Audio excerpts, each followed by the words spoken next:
way to manage and read your mail.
All right, we are here this morning.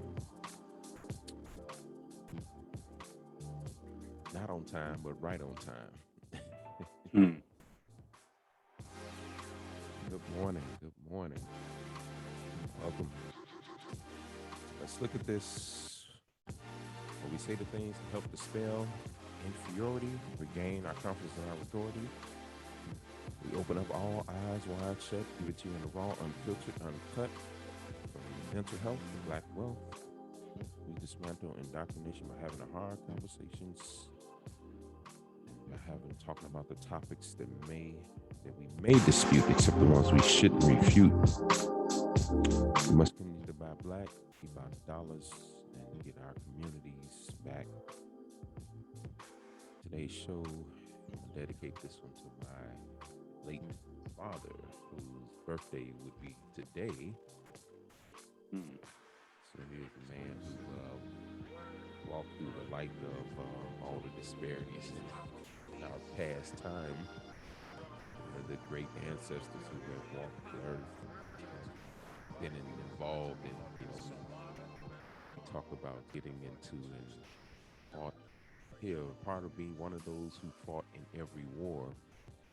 Yes. Father being a part of those who have placed his life to be on the line in a war that this country had taken upon. The war he fought in was the Vietnam War, if anybody would be interested. But we say thank you for that, and thank you for having blessed me to have come into the world, to be able to be a servant to our community.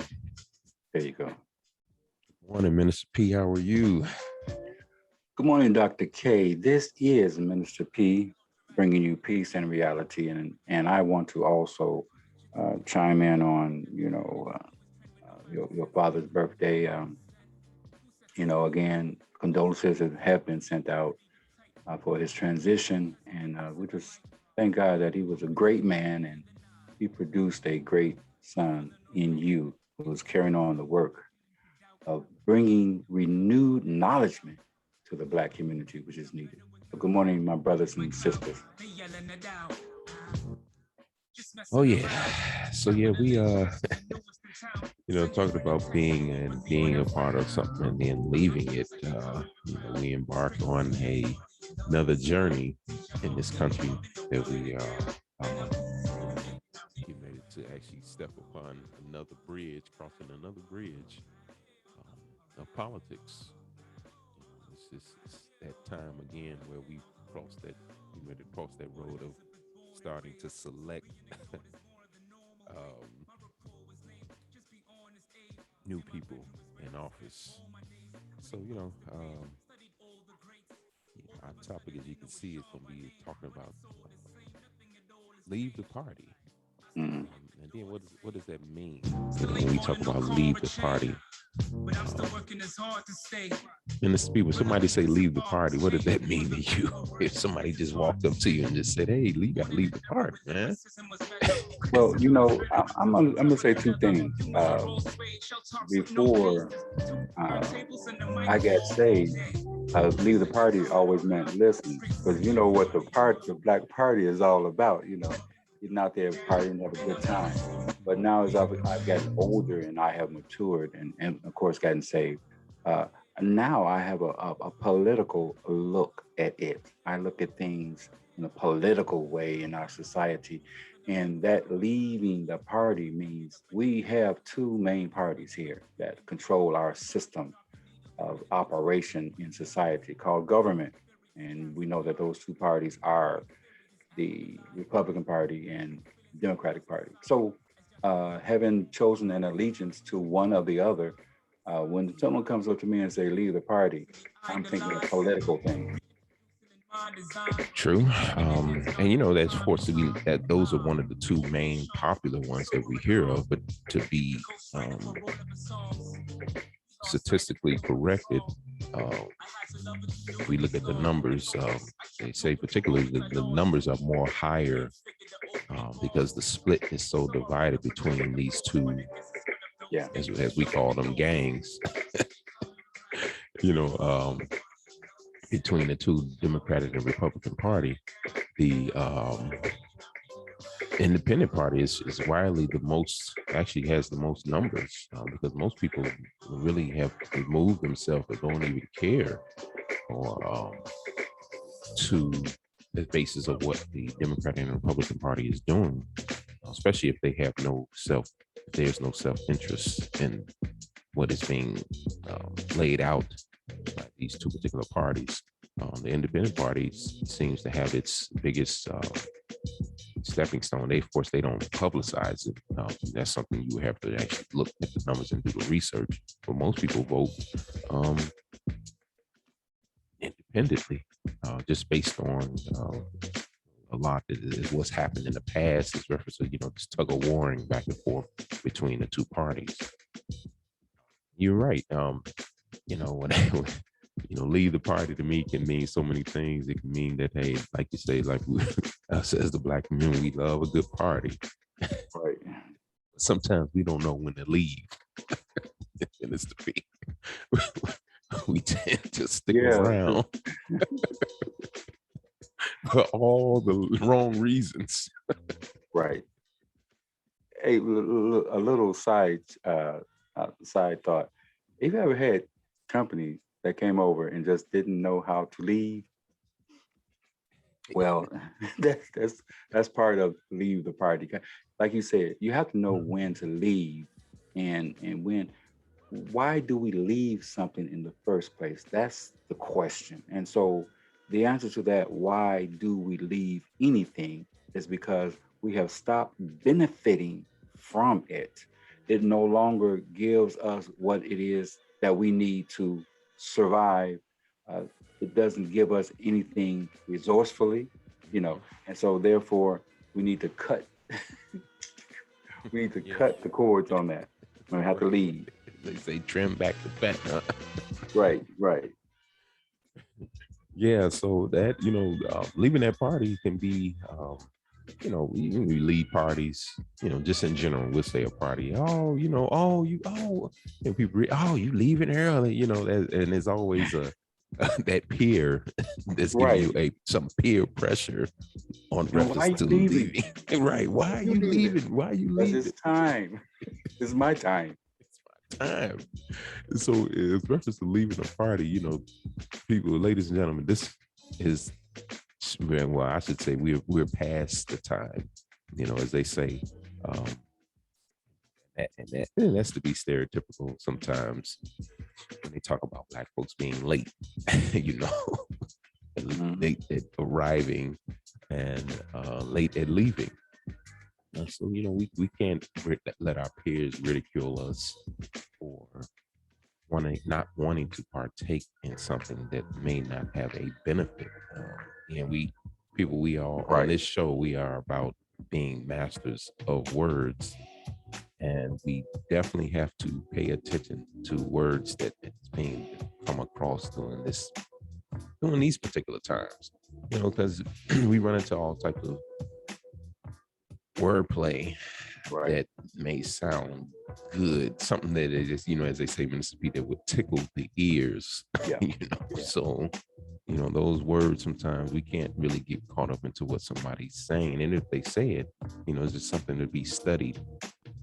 Reference to, okay, you said that, but then what does that mean to me? What if I say to you, Minister P, hey, well, Minister P, I'm gonna possibly set aside some financial benefits for you and your family, and but as sometimes it may take a couple of years to maybe solidify it and put it in place, and you may have to walk around the block a few times for me, and then go over here and run over to the store and go catch a few things here and there, and then you're breaking down and all of what I just said. You say, okay, what does that mean? What is this? What is that? How does that involve me as far as obtaining those benefits that he said he's going to set aside for me and my family? And then I have to do this X, Y, and Z. And then I come back and say, well, if you just do this one thing for me, that would solidify it. And then you're saying that, well, okay, I guess we are in a quid pro quo, meaning something for something. And he's doing something, I'm doing something for him, and he's getting ready to do something for me. But then I really haven't etched in stone in detail now how these benefits will get to you. I just laid it out. And then you go and do those deeds, and then when you come back to me and say, well, in a year or so go past, and you say, hey, remember that I did X, Y, and Z, and I said, oh, yeah, I kind of remember that. What do you want from me? And I tell you, what do you want from me? You come back and say, well, hey, you said that you were going to do X, Y, and Z. And it didn't happen. Yeah, well, I said it, but I ran into a few this and that and the another, and I meant to tell you that I wasn't able to do it. So just in that, ladies and gentlemen, in that example I just gave, it's just a small detail of how things happen for us in this political environment. Somebody saying that they were going to do something and don't get around to it. That goes back into we had heard somebody speaking on, and this is where we have to get real clear on this, Minister P, about who's who.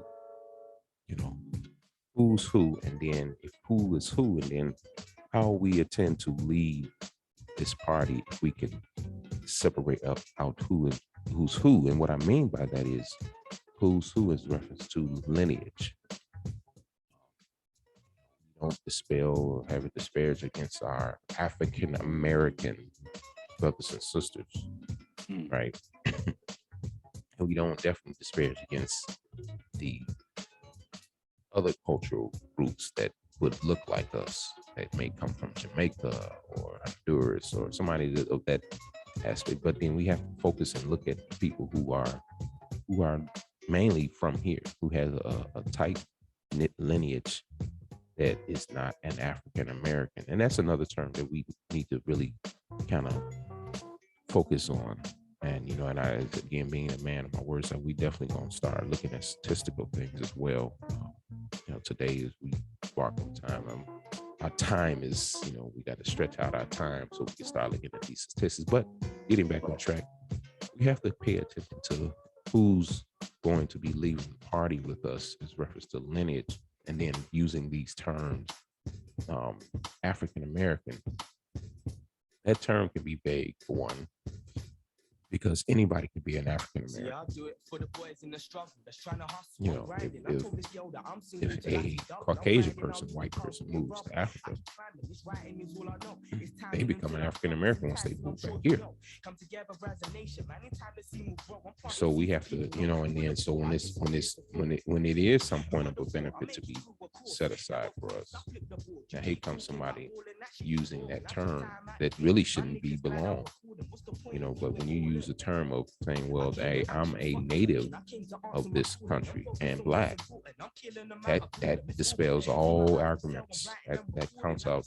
You either going to be that, or what else can you be? You can't be native and Black as another cultural person. You're either going to be a native Black, and that's what you are. That's what you look like. Native Black, meaning that I have no other lineage but tied to this land.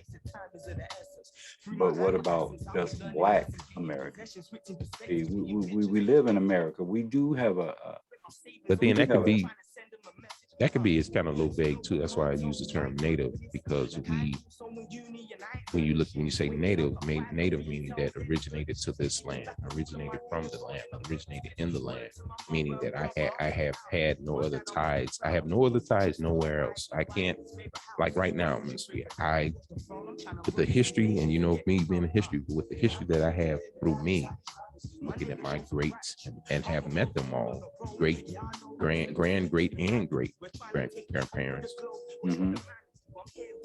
and regular grandparents, I know their lineage to that extent. When I look at my mother's side, her grandfather, he was born in 1889. So if I just start to that point, which is some time ago, that's 100 years plus. He was born right here. His lineage went through slavery. So I can't connect him back to Africa. Well, what about his parents and then his parents' parents? They were here. And then the parents before that. Now, before that I'm not sure. Right. So when we look at that, even if there is a connection, if we go back, let's just say twice removed from his parents and then to their parents, right? If we go back that far, we still got to say, well, if he was born in the 1800s, then they still had a connection. They were still here in this land at that point. Because you got to understand, here again, less than 6% had only been on ships to be brought over, and that 6% amounted to some millions. But those being brought over here from Africa, again, even if we were a part of that statistic, we don't have a lineage connected. I can't say, well, I know. Oh, I have a relative that's connected in Nigeria. I don't know that knowledge. So whatever tribal connection that I maybe once had, I was there. All you got to understand when you say native, that means I know of no other land, meaning something was stripped from me, whether it be language, religion, culture, all that was stripped away. So I don't know a true aspect. The only thing I know of what I have today, and then what I've seen up to a point to where I was able to ask questions from somebody who was born in the 1800s. Yeah, listen, you know what? I this is a good discussion right here, because so many people would say, well, let us not disconnect our heritage from Africa, because that's where our ancestors were from, and they were brought over from Africa here. So we want to also speak to the people who say, well, let's not make a disconnect with that. However, we do agree that we are here in America. I was born in America. I was born in Africa. My parents and their parents were born here in America, but that is not to disconnect our heritage, our original heritage from Africa, brought over. to That is America. true. That is true. Yeah, we do But have that indigenous here. yes, so we are truly an aspect of the indigenous people. And that goes, of course, into when you start talking about maroon towns or maroon people, we're part of that lineage. When you start talking about these aspect of the Indian tribes, all these things that we speak of is even referencing going into the Constitution, which this is the tug of warring part that gets us into this party, leaving the party, Yeah. because you got to understand there's two constitutions. You have two constitutions. You know that, Minister B? What are they? You had 1 through 12, which was one of the first affirmative action plans for whites. Of course, they come along, which is only the other people that was on this land, which only solidified business as usual as reference to us. We 13th, 14th, 15th Amendment and the Civil Rights laws is part of the second aspect of that you know of. Dr. K, Uh-huh. would you repeat that? Because that's very important. Would you repeat that one more time? You had two constitutions. Yeah. One being 1 through 12. 1 through 12. Which is really solidified for any group that can come over to America, and that's what walks us into this. Yes. So any group that's coming from any other place coming into America is able to benefit from those amendments.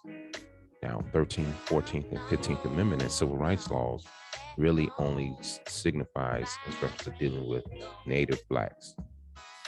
Those were the only. This is the only reason it was even created. So when we read into the 13th Amendment, it tells you that, well, created and ratified in 1868. I think it's 3 years prior or after the point of slavery when they came up with these three amendments, and then later, of course, you come with civil rights laws only to solidify that what was happening to Native Blacks here in America.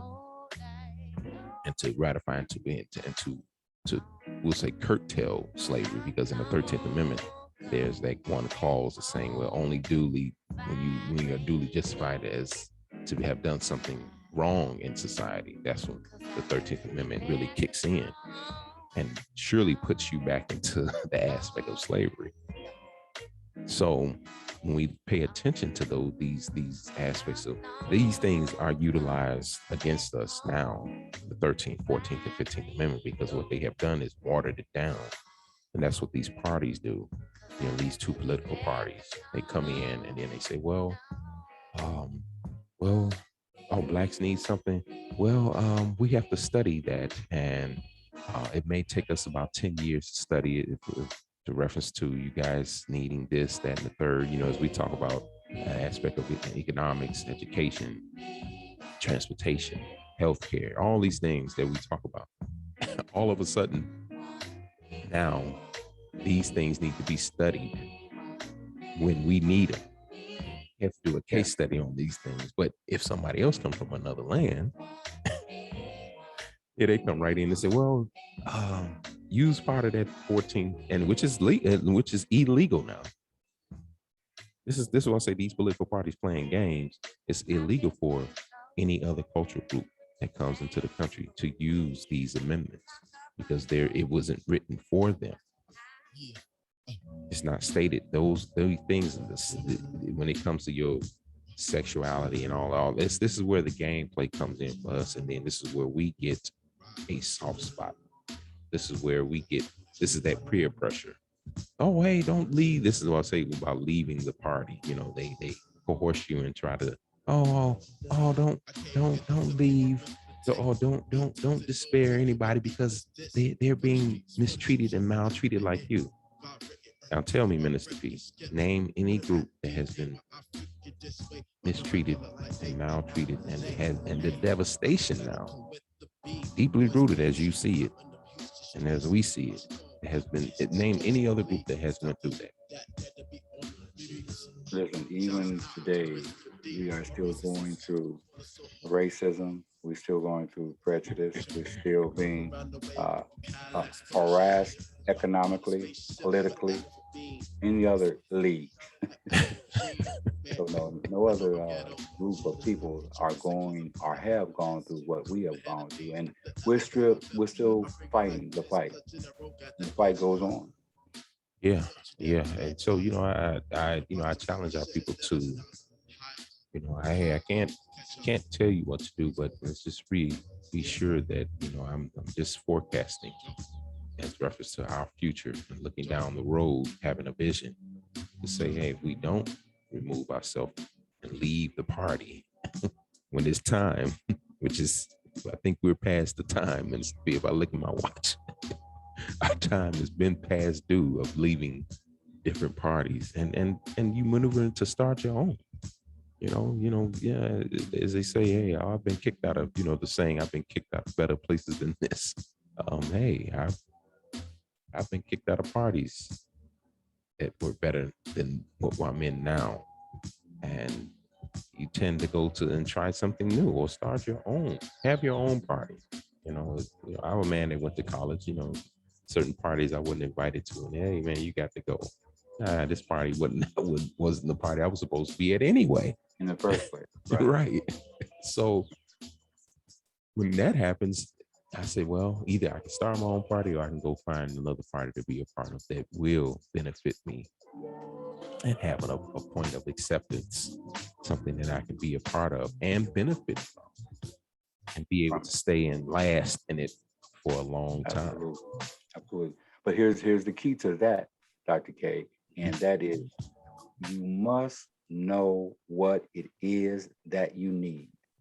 One of the, you know, ingenious things about our country is we have a voice, and multiple voices create mind thoughts, and mind thoughts create action. And so the thing is, we have to know what it is that we need in our own community. Black people need housing, healthcare, economics, and education. And so if the parties that are already established don't address that ever, they always throw these promises out, broken promises. Well, then, yes, it is time for us to understand what we need. You're not giving what we need. So let's establish something, some type of entity that will give us what it is that we need. That's why we become independent. We just don't do it as I'm going to be a rebel today and be independent. No, we have to understand that there's a reason for our independence. Right. And so we have to find out what it is that we need and then put out a platform there. And throw transportation in there as well, Minister P. I want to talk about that just briefly. Transportation, yeah. And there's a I'm gonna share this. We look at this, you can see this, Minister P. This is what's on the table right now. We look at, if we do a little research, we have this BPRW, a high-speed rail system that's in place, that's been bought by the Finley Group here, which is a Black-owned management consulting firm that is working with, it's called I-20X, which is a Black high-speed rail system that's supposed to run. The system will renovize intercity and interstate travel through 5 southern states. They're saying Georgia.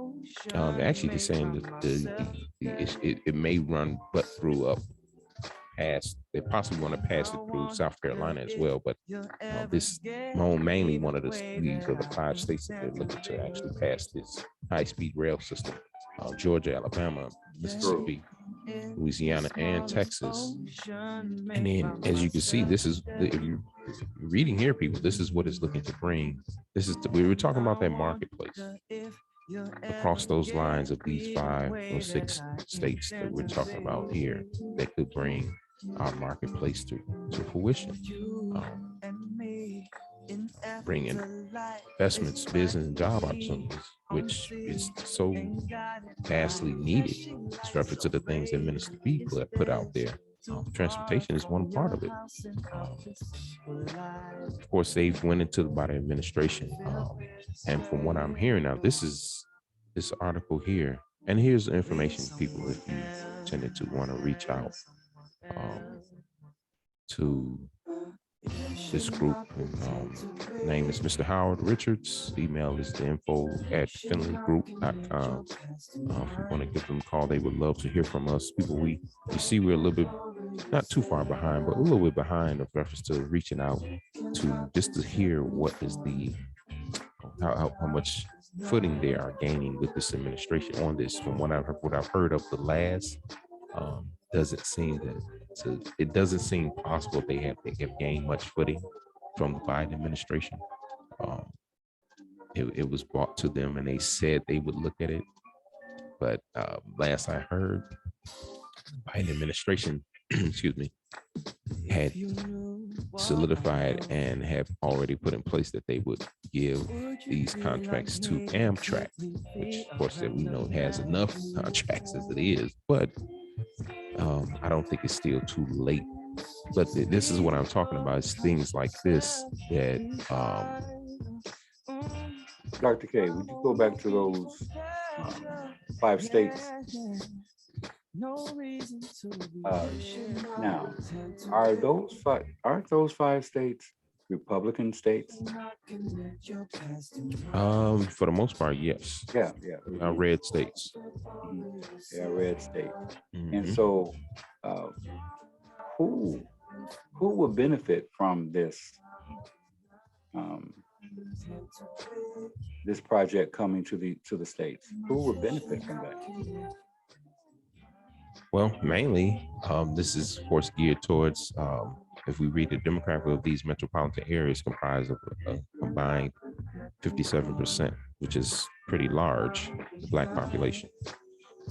So we know that we mainly reside in the South as Blacks. And the population there is still high amongst us that live there. So this would benefit us. This is one of those things that we're talking about that we're raising our hands saying that we need help in. Of course, this being transportation.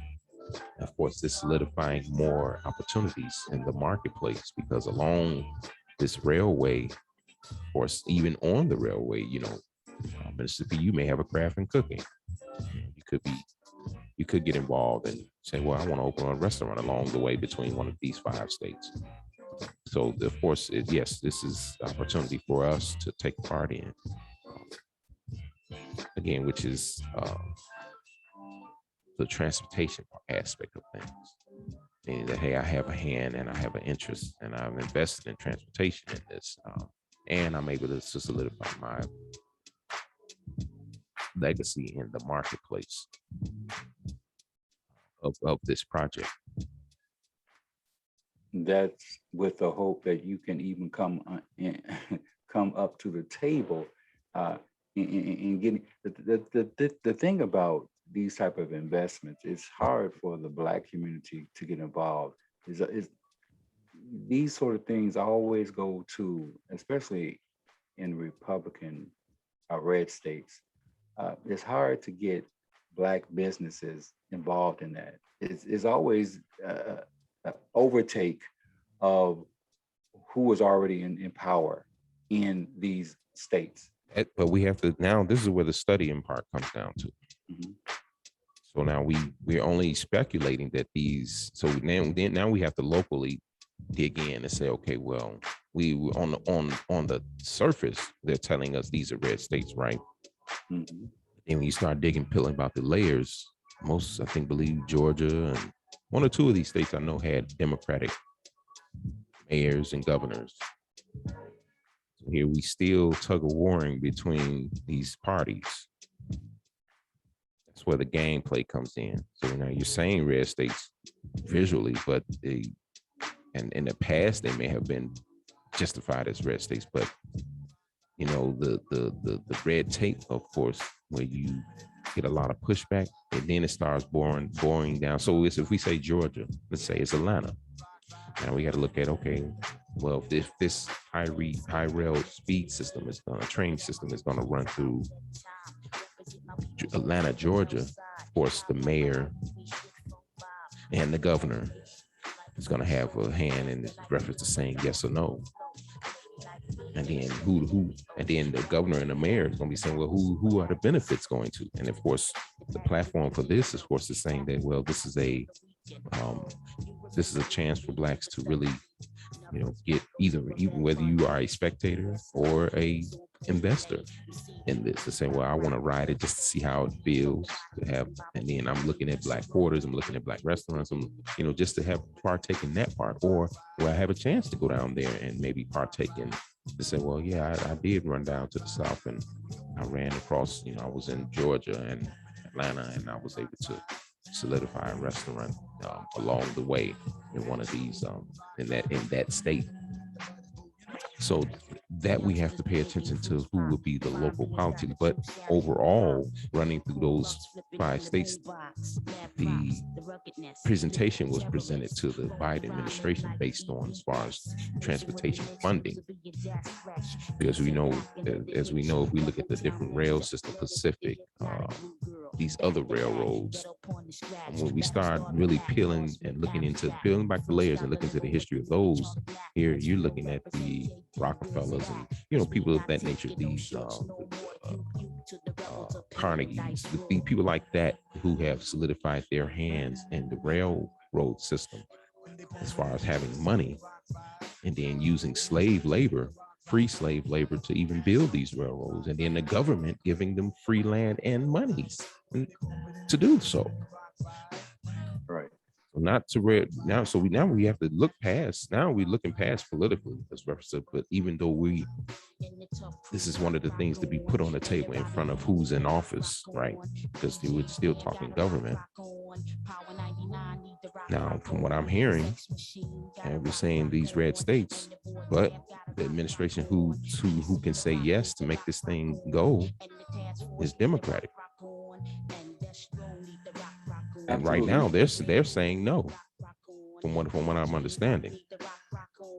Which, if that's the case, that is very unfortunate. I'm looking at the piece that you put up, and it says this, and our listeners need to understand that this is a Black-owned initiative. This is a Black-owned program, management and consulting firm, and it is advancing its plan to develop this high-speed passenger railroad. And listen, based on that itself, this is a Black-owned program, and this is a Black-owned consulting firm that is advancing this plan to develop this. So that on its own basis right there, it needs to be acknowledged by the Joe Biden administration. It needs to be addressed. It needs not to be ignored. This is something now that is a vital initiative, for us. I see it now economically. This is going to be prosperous if we can get this thing going. Yeah. So listen, more acknowledgement needs to be brought to this. News shows, CNN and ABC, CBA, and all that needs to start promoting this more. I'm glad that you brought this up, because this was kind of new to me as well. Yeah, I think I brought it up on the show, but I didn't really go in detail. A couple of shows back, I brought it up, but again, I didn't go in depth and detail about it. And then I said, well, on today's show, since we talking about leaving the party, I thought it would be so fitting that it would be brought up now. But I invite my listeners to and viewers to actually pay attention. If you want to reach out to the Finley group, that information would be the email is info at Finley, and it's group, but it's shortened. It's Finley FINLEYGRP.com. And if you want to call. I'm sure these. I've actually emailed and I will be intending on calling as well, but I did email just to see engage, and I'm sure they get thousands of emails, but I am going to call as well. The number there is it's 205-856-3022, and hopefully we can, they can gauge, and I'm sure they willing to ask any questions that people have for them as reference to what, uh, where is this project, where it currently stands now. Like you say, Minister, this is one of the initiatives that is to be pushed and needs to be pushed. Definitely. This is big as reference to a high speed rail system. Um, other than the same old conglomerates getting these big government contracts. Of course, this can open up again. This opens up aspect of many opportunities for in transportation. As we talk about healthcare, as we talk about, but then again, all of this being a part of the marketplace. Of course, again, people, when we reside somewhere, currently we are only residing there as guests because we do not own the marketplace that's up the street from us, and that's big. That's huge that if we can get a solidify our footing in the marketplace, because then we can have the say as reference to what goes on. Then we can use the term properly as far as community. Absolutely. And then we can also, Dr. K, employ Black people. Yep. Listen, that's what's missing from. Listen, that's what's missing from the construction business. It's predominantly operated and owned by our white constituents.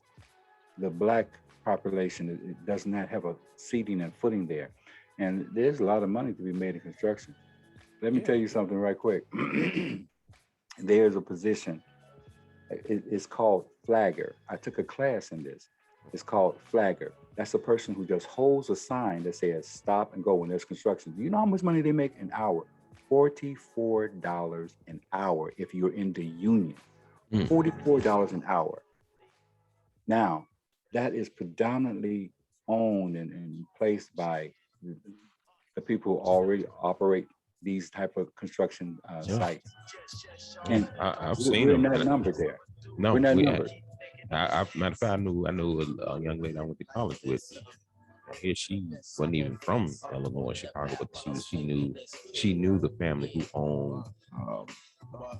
What's that? I just had to just slipped my mind. One of the big construction groups that we see around in Illinois and Indiana, all of West Wisconsin, Walsh. She knew. She actually knew the family. This is white. This was a white young lady at the time. She's a white lady, young. I'm saying young at the time when I knew her, but older now. But I'm talking to her. She said, "I know the family personally." I'm like, "What?" It just floored me then when she said it, and it made me think. I'm like, I said, okay. And so when I put the two and two together now until today's times, and I'm looking around, as you say, I may see one of two of us as flaggers. Exactly. But I don't see us out there with the major big construction companies with these big trucks. Got the highway blocked all off. We got these major projects that's putting up new expressways. Dr. K, here's another example with this Obama Library coming up. Already, if statistically you can check this out, the white contractors have already had their hands in the pot. The Black contractors aren't even there. They're not there. So I have a problem with that. How in the world can you dominate a contract company and leave out the minorities? See, so I have a problem with that. There's a huge problem with that, because that means now Black people aren't getting economically. Here we go again. Economically, we're getting shut out again from the table. So And the that, white you contractors know are getting why? those contracts. What you say, You know Dr. why, K? Minister P? You know why? Mhm. That sometimes here again that tricky word right there you just used, minority. That's the trick bag. Yeah, You know, yeah. some of these companies, these construction companies that come in, um, how they get these contracts so vastly and fast now. Um, Now here you just had a good complaint, right? Hmm. And well rooted complaint. And I said, and the board, and just to say I'm the board, and I heard you. Okay, all right, Minister P, we heard you. You right. Yeah, we need more. You are right. We need more black, as you said, contractors. Hmm. But here's the see, they won't rebuttal back what they won't rebut back what you said, and they won't regurgitate what you just said to me. They'll take the term that you just said and use it against you and say, well, we're going to open up the contracts and behind the scenes when the board meeting and the body meeting is closed, they'll go behind the scenes and say, okay, yes, the gentleman was right. We need more minority contracts. And so what'll happen is they'll say, well, we need more minority contracts. They'll run off and say, hey,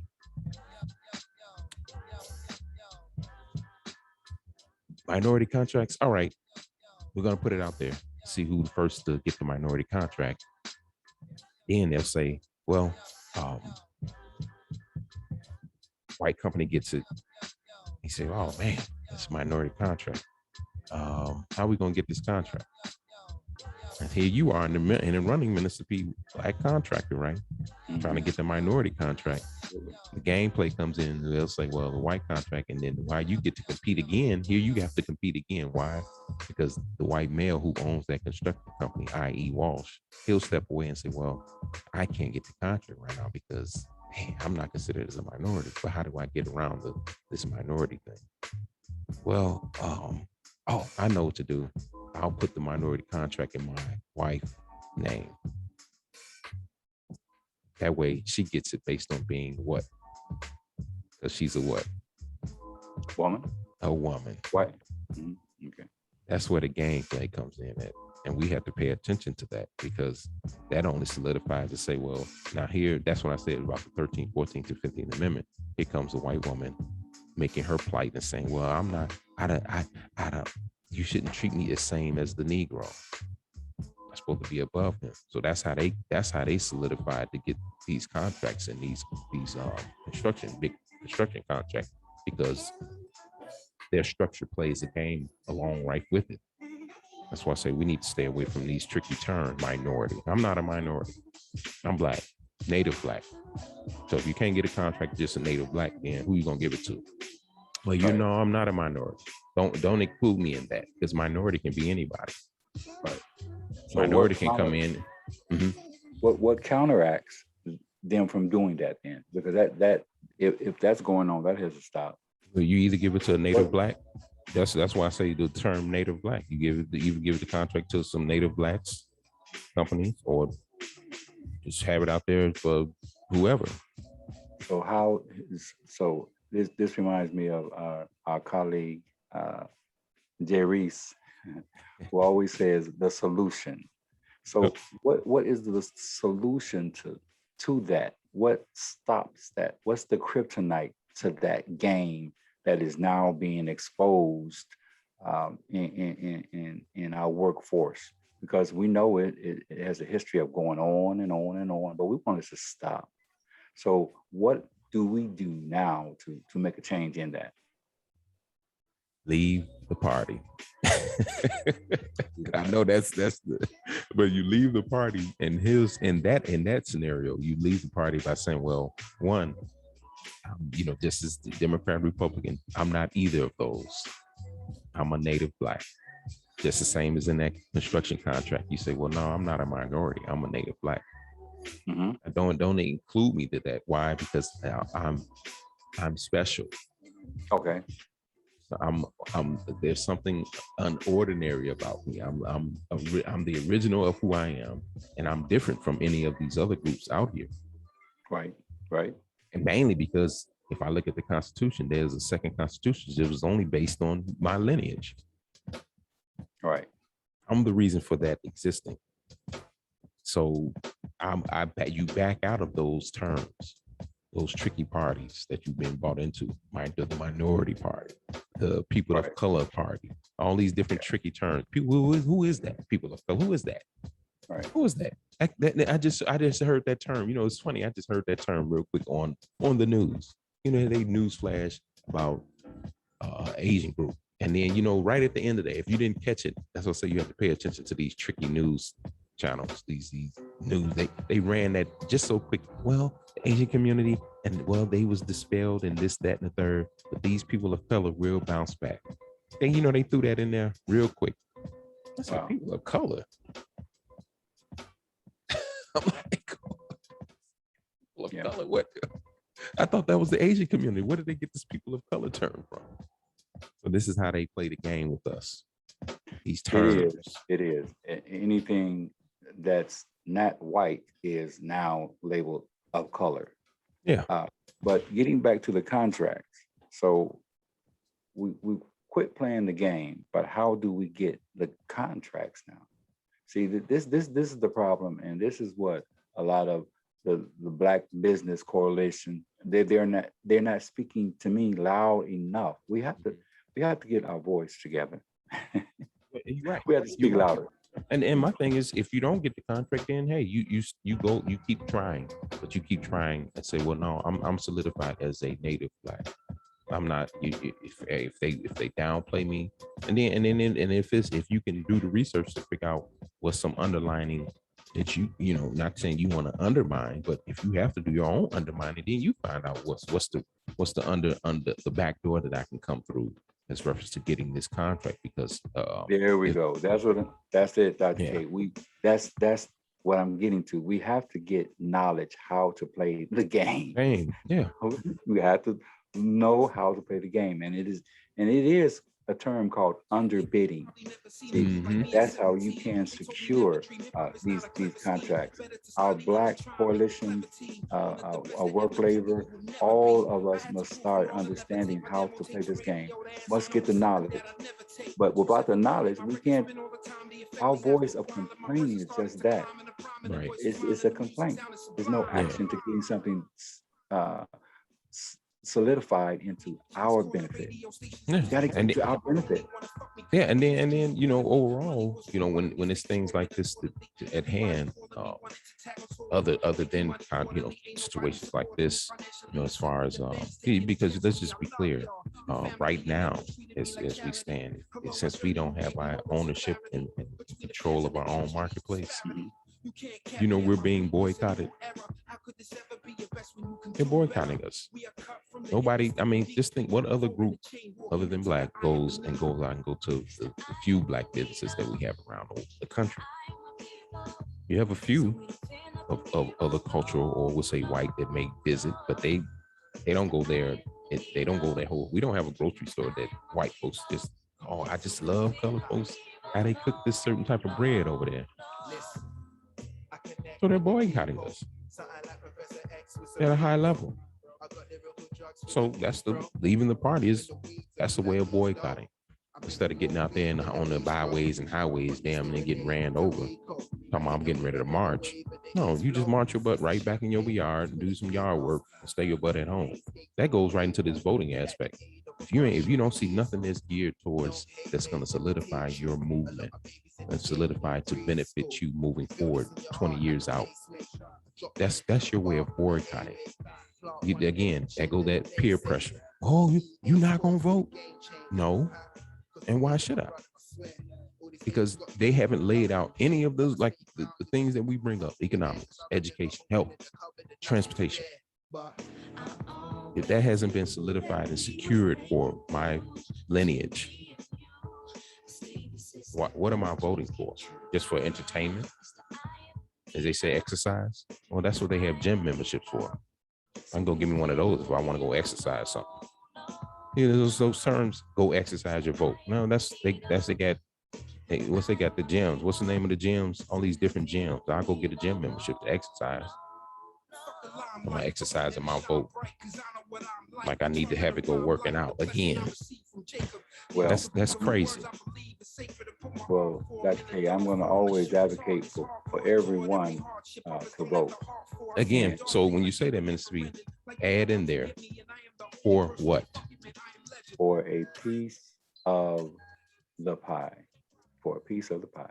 No, well, we at this point now, Minister B, I'm not satisfied with just a piece, because that's all we've been getting is a small crumb piece.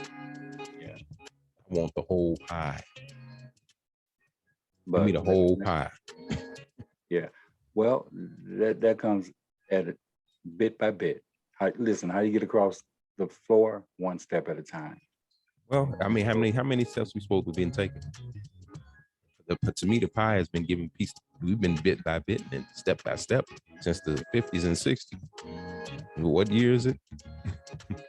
2021. But we still have stepping step by step. Yeah, but we have progressed, and so because of the hope that we have and the determination that we have, that we won't give in, we won't give up, and we won't never give out, because we are people that fight, and we will continue this fight because we have to do it for our legacy.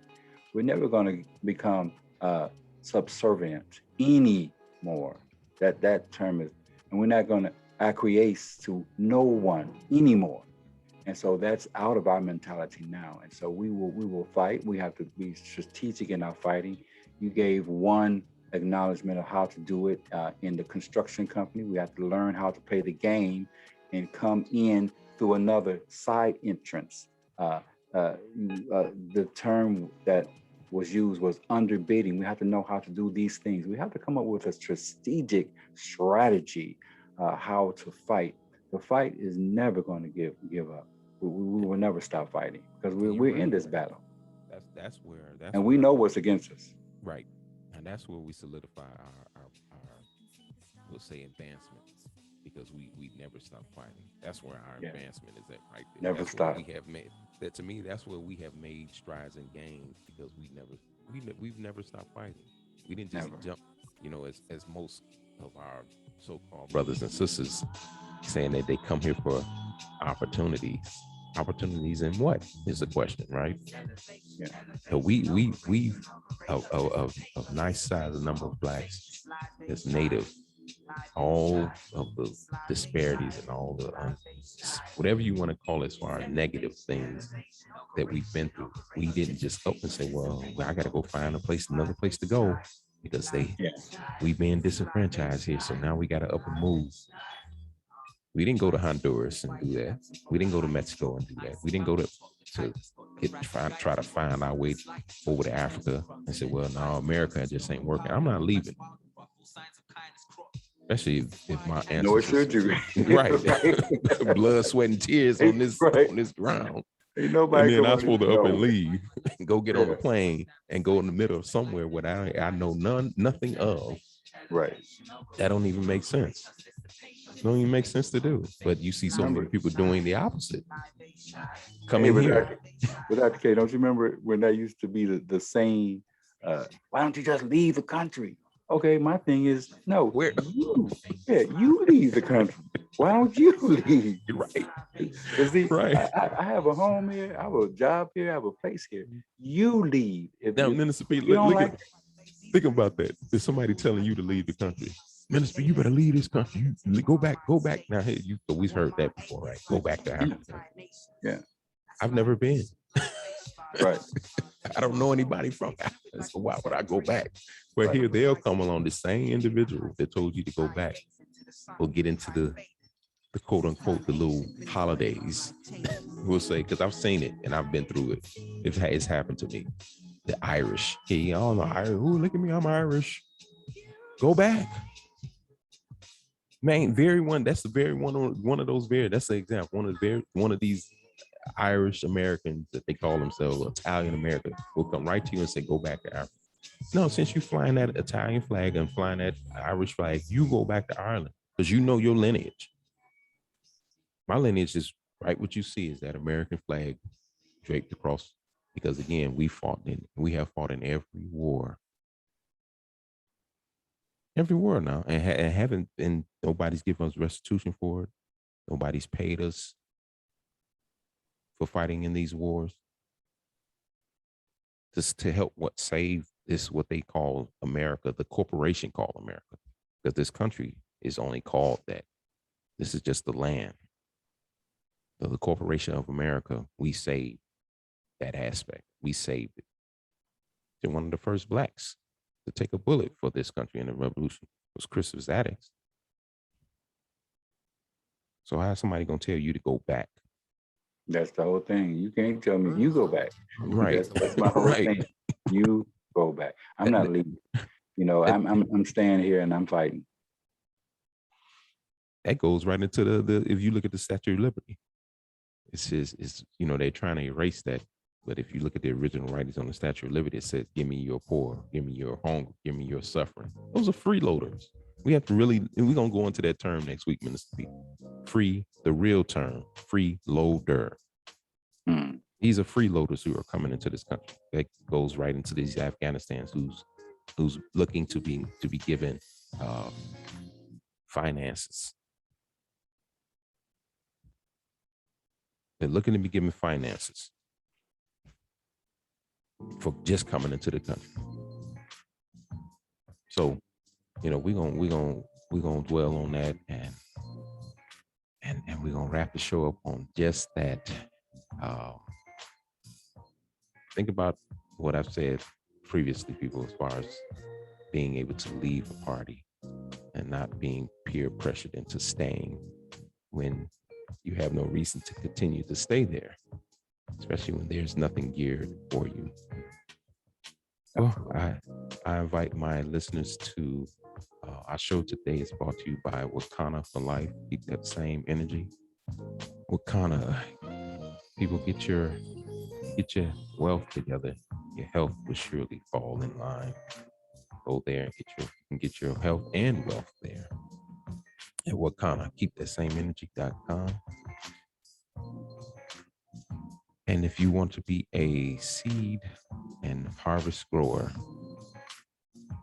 we invite you to donate to KTSE Media, all one word together, as within the Cash app.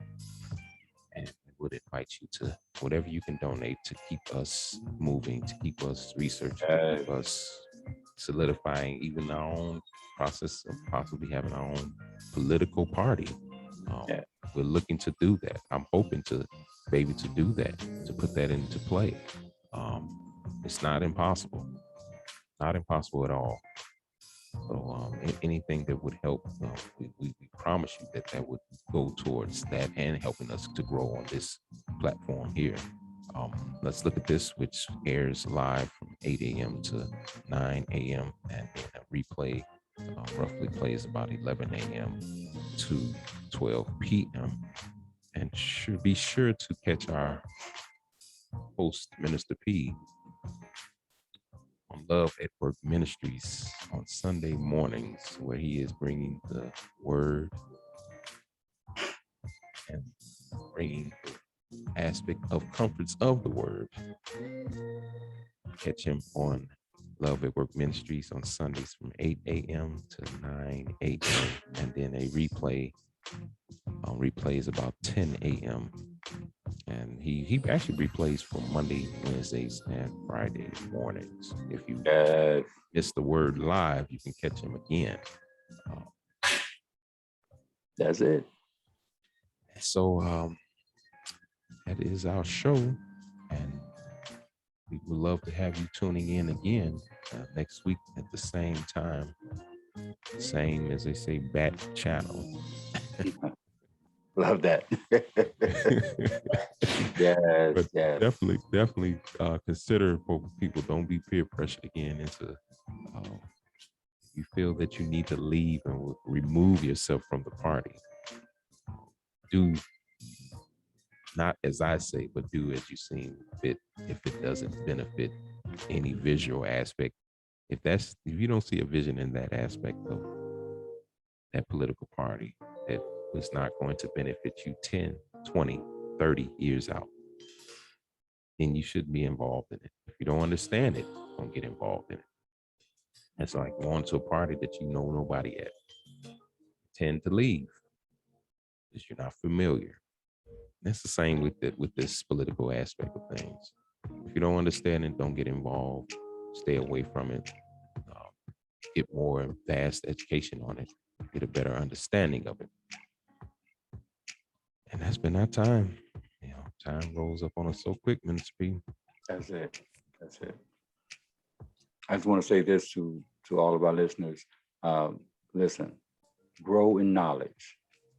Be prosperous, even as your soul prospers. Definitely. All right, people. Salute you. Till Peace next out. time. Peace.